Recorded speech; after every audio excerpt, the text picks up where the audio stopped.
Students देखो, आने वाले टाइम में जितने भी 4-5 एग्जाम होने वाले हैं ना आइल्स के, अगर आपका किसी भी डेट को एग्जाम है तो विद इन 1 वीक आप अपना एग्जाम क्रैक कर सकते हैं। चाहे आपका एग्जाम एकेडमिक का है या फिर जनरल का है, आप किसी भी कंट्री में बैठे हुए हैं, कनाडा, ऑस्ट्रेलिया, यूके, इंडिया, और आपने एग्जाम बुक कर दिया है और आपको प्रिपेयर करने के लिए ज्यादा टाइम भी आपके पास नहीं बचा हुआ है। तो इस वीडियो को शुरू से लेकर एंड तक देखना, क्योंकि मैं आपको एक ऐसा प्लान बताने वाला हूं जिससे आपका ये प्रॉब्लम सॉल्व होने वाला है। लेकिन उससे पहले आपको छोटी सी रिक्वेस्ट है कि हमारे चैनल को सब्सक्राइब जरूर कर लें, इस वीडियो को लाइक कर दें और शेयर कर दें ताकि दूसरे स्टूडेंट का भी भला हो पाए। आइए हम वीडियो को स्टार्ट करते हैं। तो इस वीडियो में मैं आपको चारों मॉड्यूल्स के बारे में बताऊंगा एक एक करके कि कैसे चारों के चारों मॉड्यूल की आपको प्रैक्टिस करनी चाहिए, क्या प्रैक्टिस करना चाहिए जिससे कि आपका एग्जाम फर्स्ट अटेम्प्ट में क्लियर हो जाए।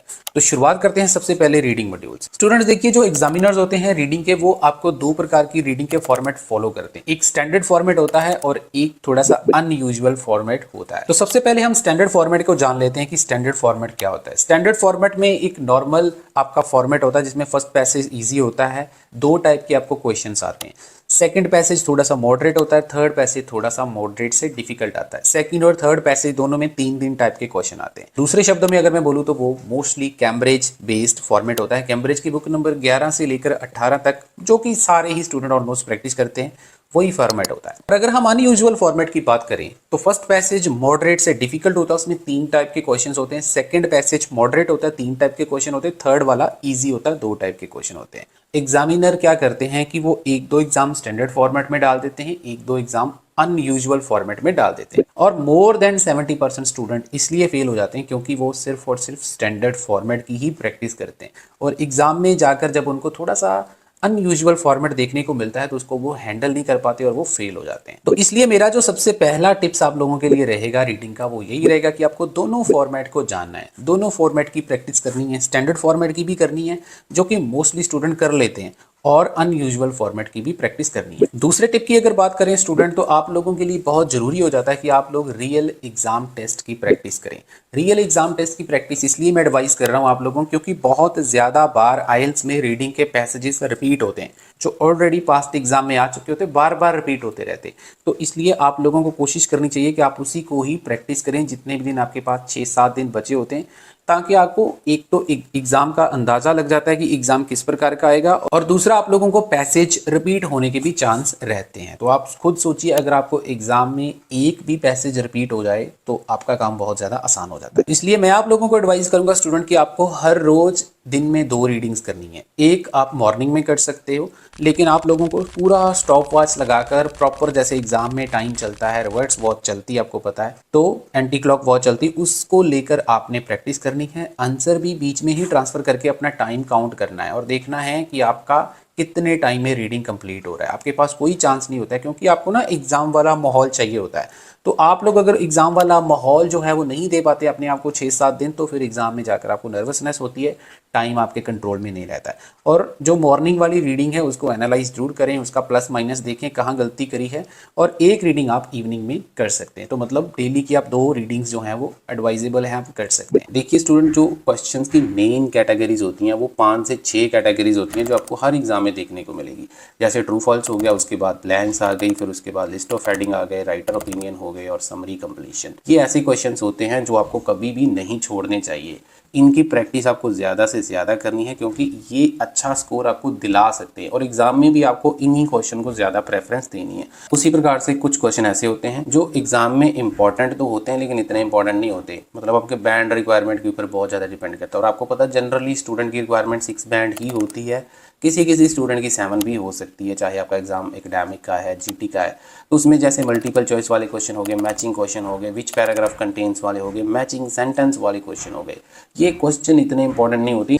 इसकी डिफरेंट टेक्निक्स होती हैं, स्ट्रैटेजीज होती हैं, शॉर्टकट्स होते हैं, वो सारे हमने अपने क्रैश कोर्स में कवर कर रखे हैं। आप लोग रिजल्ट देख सकते हैं स्क्रीन के ऊपर, इतने अमेजिंग रिजल्ट हैं हमारे। आपके जो बार बार आप पैसे खराब कर रहे हैं वो खराब करने की जरूरत आपको नहीं है, क्योंकि इसमें आपको प्रेडिक्शन भी साथ में फ्री ऑफ कॉस्ट मिल जाता है, और स्टेप बाय स्टेप आपको पूरी प्रॉपर गाइडेंस मिल जाती है। आपके पास टाइम नहीं है प्रैक्टिस करने का, आप इंस्टीट्यूट जाते हो नहीं जाते हो कोई फर्क नहीं पड़ता, लाइफ टाइम वैलिडिटी के साथ आपको ये मिल जाए। नेक्स्ट हम बात कर लेते हैं लिसनिंग की। तो लिसनिंग की जो सबसे पहली चीज है वो है आपकी प्रैक्टिस की स्पीड। एग्जाम में जो स्पीड आती है स्टूडेंट वो 1.15 की आती है, 1.25 या नॉर्मल स्पीड नहीं आती है, तो 1.15 के ऊपर ही प्रैक्टिस करें। और दूसरी चीज़, आप लोगों को जितने भी स्पेलिंग्स आपके गलत हो रहे हैं प्रैक्टिस के दौरान वो नोट डाउन करते रहें अपनी नोटबुक के ऊपर, क्योंकि आइल्स में जो लिसनिंग के स्पेलिंग्स होते हैं बार बार रिपीट होते हैं। तीसरी चीज़ अगर मैं बताना चाहूँ तो आप लोगों को रियल एग्जाम टेस्ट ही प्रैक्टिस करनी चाहिए। कैम्ब्रिज अगर आपने कर ली है, मोस्ट ऑफ द टाइम्स हमने की होती है ऑलरेडी, तो कुछ नया आपको करना चाहिए। तो ये सारे जो प्रैक्टिस टेस्ट है जो मैंने आपको बताए, रीडिंग के हो, लिसनिंग के हो, राइटिंग के हो, जो एग्जाम में बार बार रिपीट भी होते हैं, जिसका आपको प्रैक्टिस करना चाहिए। अगर आपको चाहिए तो आपको नंबर दिख रहा है स्क्रीन के ऊपर, आप हमारे साथ कांटेक्ट कर सकते हैं, आपको सारा हम प्रोवाइड कर देंगे। राइटिंग की अगर हम बात करें तो सबसे पहले कोशिश करिए जो आपके पास 6 या 7 दिन बचे हुए हैं उसमें सारे टास्क 1 जितने भी हैं उसको कवर अप कर लें। जैसे आपको पता 4 प्रकार के चार्ट्स होते हैं, प्रोसेस डायग्राम होता है, मैप होते हैं। तो कोशिश करिए कि हर रोज़ एक एक आप लिखें और अपने टीचर से इवैल्यूएट करवाते रहें। उसी प्रकार से टास्क 2 जो है उसमें डिफरेंट जो फॉर्मेट्स होते हैं ऐसे के, अगर मैं बात करूं एग्री डिसएग्री का थोड़ा अलग फॉर्मेट होता है, डिस्कस बोथ पॉइंट का अलग होता है, रीजन सोल्यूशन का अलग होता है। तो सारे फॉर्मेट्स को दिमाग में फिट करने की कोशिश करिए, क्योंकि एग्जाम में इतना टाइम नहीं होता है आपके पास कि आपको सोचना पड़ेगा। तो वहां पर आपके दिमाग में पहले से ही चीज़ क्लियर होनी चाहिए, आपने क्या लिखना है, क्या नहीं लिखना है, कौन सी चीज़ कहाँ लिखनी है। और ये सारी चीज़ें हमने अपने क्रैश कोर्स में डिटेल में कवर कर रखी है। हमने एक टेम्पलेट को यूज़ किया हुआ है, उसको सभी ऐसे में कैसे यूज़ करना है सब सिखाया हुआ है। कॉपी पेस्ट मेथड आपको सिखाया जाता है। और कोशिश करिए कि आपके जो भी वीक एरियाज़ हैं वहाँ पर आप लोग वर्क करिए। एग्जाम्पल के तौर पर मैं बता देता हूँ, जैसे आर्ट एंड क्राफ्ट या स्पेस के ऊपर आपको कई बार टॉपिक्स आ जाते हैं, लेकिन आपको लग रहा है कि आपको उसके बारे में ज़्यादा नॉलेज नहीं है, तो आप कोशिश करिए कि ज़्यादा से ज़्यादा सैम्पल आंसर रीड करिए। और कोशिश करिए जो एग्ज़ाम में ऑलरेडी एक साल में क्वेश्चंस आए होते हैं, आइल्स बार बार उनको रिपीट करती रहती है, और वही प्रैक्टिस करें, वही आपके लिए मोर देन इनफ रहता है।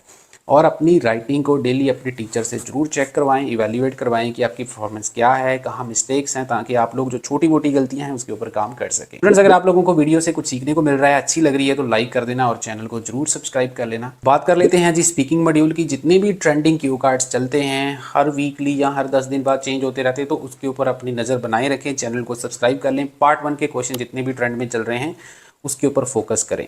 और पार्ट 3 के ऊपर मैं स्पेशली बोलना चाहूँगा, इस टाइम पे पार्ट 3 के ऊपर बहुत ज़्यादा क्रॉस क्वेश्चनिंग की जा रही है, तो आपको इसके ऊपर ज़्यादा ध्यान देना है। अगर आप नहीं करेंगे तो आप लोगों को प्रॉब्लम हो सकता है। तो स्टूडेंट, जैसे मैंने आपको पहले भी बता चुका हूँ कि अगर आप हमारा स्पीकिंग का ब्लूप्रिंट लेना चाहते हैं तो उसमें आपको कैटेगरी वाइज क्यू कार्ड मिलेंगे, और उस कैटेगरी के अंडर हमने कुछ फिक्स सेंटेंस बनाए हुए हैं। फॉर एग्जाम्पल, जैसे मेमोरेबल एक्सपीरियंस है, इसके ऊपर जितने भी क्यू कार्ड आपको स्क्रीन के ऊपर दिखाई दे रहे हैं ना, इन सारे क्यू कार्ड में कुछ 15 फिक्स लाइन यूज की हुई हैं, तो वो 15 फिक्स लाइन आपको भी मिलेंगी। उसी प्रकार से अनएक्सपेक्टेड सिचुएशन के लिए भी हमने अलग से 15 लाइंस बनाई हैं, जो हमने हर क्यू कार्ड में यूज करके आपको दिखाया हुआ है। और पार्ट 1 और पार्ट 3 के क्वेश्चंस भी बहुत ज्यादा इजी तरीके से हमने डिजाइन किए हैं। तो अगर आपको क्यू कार्ड बनाने में दिक्कत आती है तो आपको रेडी मेड सारा कुछ मिलने वाला है, बहुत ज्यादा मेहनत करने की आपको कोई जरूरत नहीं है। तो गिनती के कुछ 10, 12, 15 टॉपिक आपको रेडी करने हैं, और कहीं से भी क्यू कार्ड आ जाए आपको कोई भी टेंशन नहीं है।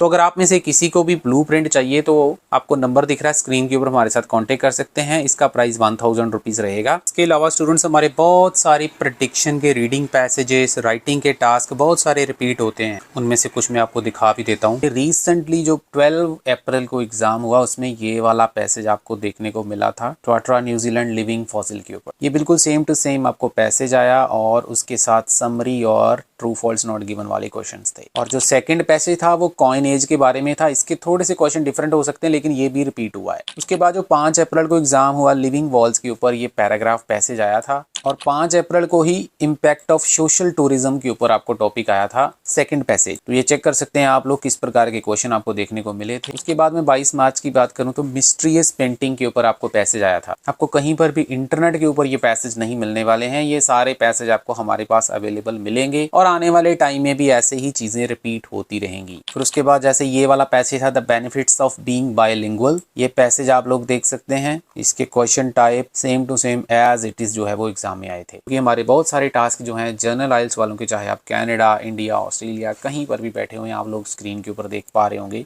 बहुत बड़ी रिपीट होते हैं। बाकी अगर मैं अपने कनाडा वाले स्टूडेंट्स की बात करूं तो मुझे पता है कि आप लोगों को पेपर बेस्ड की डेट्स इजीली नहीं मिलती हैं, लेकिन आप लोगों को एग्जाम थोड़ा जल्दी देना होता है। तो आप लोगों को मैं रिक्वेस्ट करूंगा कि आप लोग कंप्यूटर बेस्ड की कोई भी डेट बुक कर सकते हैं, कंप्यूटर बेस्ड में हम आप लोगों को जो पैक देने वाले हैं प्रेडिक्शन का और क्रैश कोर्स का, उसका चार्ज 3000 रहेगा, लेकिन उसमें आपको बिल्कुल डिट्टो कॉपी मिलेगी रियल एग्जाम। जिस प्रकार से आपका रियल एग्जाम पेपर चलेगा, जिसमें रीडिंग है, लिसनिंग है, राइटिंग है, टाइमिंग की रिस्ट्रिक्शंस होती हैं, हर एक चीज आपको बिल्कुल वैसी ही मिलेगी जैसे आपको रियल एग्जाम पेपर में मिलती है। और बोनस पॉइंट आप लोगों को क्या मिलने वाला है कि आप लोग अपने राइटिंग टास्क 1 और टास्क 2 सबमिट करेंगे और आप लोगों को उसकी ऑटोमेटिक इवैल्यूएशन मिलेगी, और साथ में आपको जो स्पीकिंग का ब्लूप्रिंट मैंने बताया वो मिलेगा। स्टूडेंट्स, मैं आप लोगों को बता दूं कंप्यूटर बेस्ड एग्जाम में भी हमारे बहुत सारे लेटर्स, ऐसे और रीडिंग के पैसेजेस जो हैं वो रिपीट होते हैं। 8 घंटे की जो वीडियोस हैं वो तो आपको सपोर्ट करती ही हैं, लेकिन उसके साथ साथ आपको प्रेडिक्शन का भी फायदा मिलता है, क्योंकि वही आपने प्रैक्टिस करना होता है, और अगर वो एग्जाम में आ गया तो आपका काम ज्यादा आसान हो जाता है। तो अगर आप लोगों को कंप्यूटर बेस्ड एग्जाम देना है, चाहे एकेडमिक का देना है या फिर जनरल का देना है, तो आपको नंबर दिख रहा है स्क्रीन के ऊपर, हमारे साथ कॉन्टेक्ट कर सकते हैं। इसका प्राइस 3000 रुपीज रहेगा।